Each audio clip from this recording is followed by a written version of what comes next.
Hello guys, may hapon.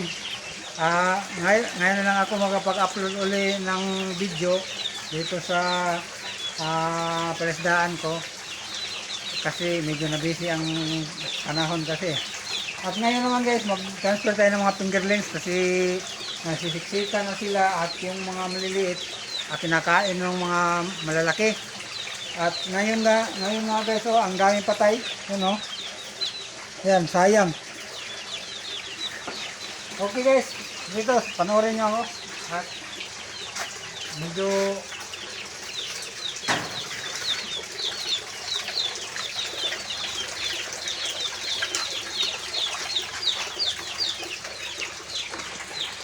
ito guys, mga fingerlings, diba?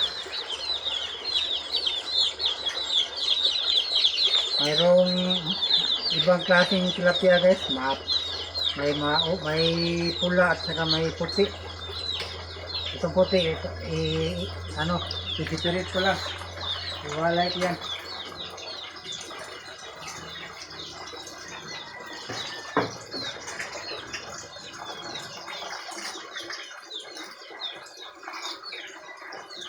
Kakaunti lang ito guys dahil nakapag-transfer ako kanina. Marami na yung nailipat ko kanina. At magandang gagawin natin maglipat ng fingerlings sa gabi. Dahil doon na malamig ang panahon at sila pati ay pag nailawan hindi gumagalaw ng masyado.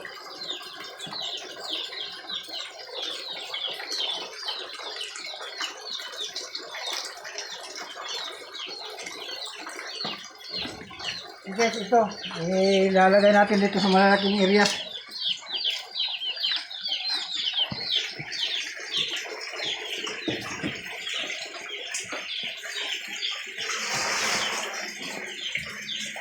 Okay, ayan guys, ayan mga nailipat ko. Hindi pa makikita sa camera na masyado dahil hindi pa sila masyadong kalakihan. At dito guys, na area nito ay puro pink ito na tilapia. Mga pink nandito, iniwalay ko. At dito naman sa likod namin, yung malalaki galing sa Lake Vinces yan. Ayan yung makikita na malaki na yung kulay puti, lalaki daw yan. Dahil yung malalaki na isda, mabilis lumaki. At yung mga babae ay mabagal sila. Yan nangahabol siya nahabulin niya yung mga babae.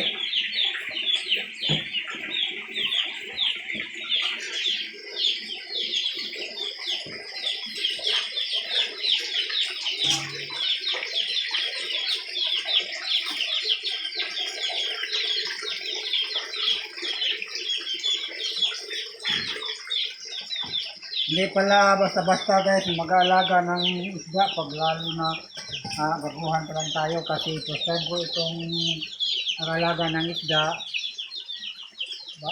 Kasi babuyan kasi ito dati. Ngayon hindi na ako napagbaboy. Sayang naman yung tubig ko.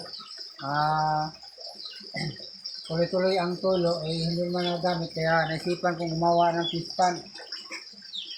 At naman nagdarman ako doon sa kamag-anak namin na nasa Bipar nagtrabaho at binalala ko dito ng mga fry at ngayon magtatatlong buwan na itong mga fingerlings natin. Kaso nga guys, yan kasi maliit lang yung espasyo ko kaya yung mga malalaki sinakain yung maliliit, nagbubulihan kasi sila Okay guys, hanggang sa pag-harvest, subaybayan itong video ko. Maraming salamat sa panonood at huwag kalimutan mag-subscribe sa aking vlog. Bye bye!